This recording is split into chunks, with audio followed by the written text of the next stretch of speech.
เคสวัสดีครับทุกคนวันนี้ก็จะมา unbox เจ้า Poker 2ครับของ IKBC ตัวนี้ได้มาสดๆร้อนๆเลยจาก Mass Drop นะครับเพิ่งไปเอามาจากไปรษณีย์เสียภาษีนิดหน่อยด้วยนะ Poker 2เนี่ยเป็นตัวที่ออกมาหลังสุดของในซีรีส์โป๊กเกอร์นะครับแต่คราวนี้มาจากบริษัท IKBC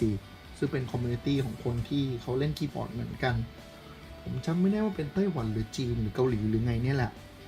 เขาก็มีเป็นคนออกแบบโป๊กเกอร์ตั้งแต่ต้นแล้วมีบริษัท Vortex เนี่ยที่เขาตั้งขึ้นมาเพื่อผลิตโป๊กเกอร์เหมือนกันเพราะฉะนั้นจะเรียกว่าเป็นโป๊กเกอร์แท้หรือปลอมมันก็เป็นโป๊กเกอร์แท้ทั้งคู่นะครับแต่ KBC ตัว Poker 2เนี่ยแม่งออกมาที่หลัง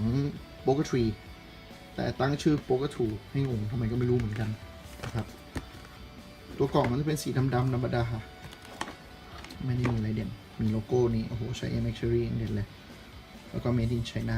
ของ Vortex จะเป็น Made in ไต้หวันนะฮะของ KBC ผมเข้าใจว่าตัวนี้เป็นตัวราคาย่อมเยาวกว่า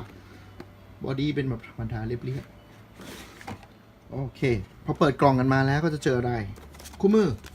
ภาษาจีนและภาษาเหมือนจะจีนล้วนๆเลยว่ะอ่านบอกออกโอเคภาษาอังกฤษอยู่ด้านหลังนะครับเยอะเดี๋ยวพานทีหลังช่างมันโอเคกล่องก็เหมือนโป๊กเกอร์ทรีเนาะเปิดมาข้างในมีไส้ในมีสติ๊กเกอร์แคปมาให้ด้วยนะครับเป็น PPT Double Shot นะพร้อมที่ดึงเอกลักษณ์ของ IKBC โป๊กเกอร์เขา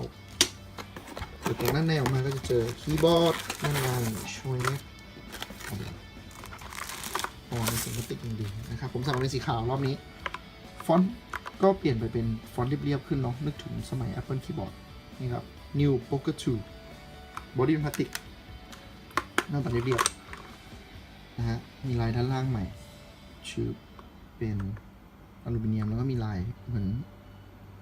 วัดอะไรไม่รู้สักอย่างของเขาจุดที่เป็น New Poker 2 จริงๆคือตรงนี้ฮะ USB-C เห็นไหมเป็นคีย์บอร์ดตัวแรกๆเลยมั้งที่ใช้ USB Type C มาครับตัวคีย์บอร์ดก็ปกติหน้าตาเรียบๆสไตล์โป๊กเกอร์ 60% ที่ค่อนข้างสมบูรณ์แบบสายเคเบิลให้มากี่เส้นวะเนี่ยให้มา2 เส้นโอ้เป็นแบบสายถักเส้นหนึ่งหัวงอกับสายตรงเส้นหนึ่งเดี๋ยวนะให้นี้ให้เป็น USB-C to USB-C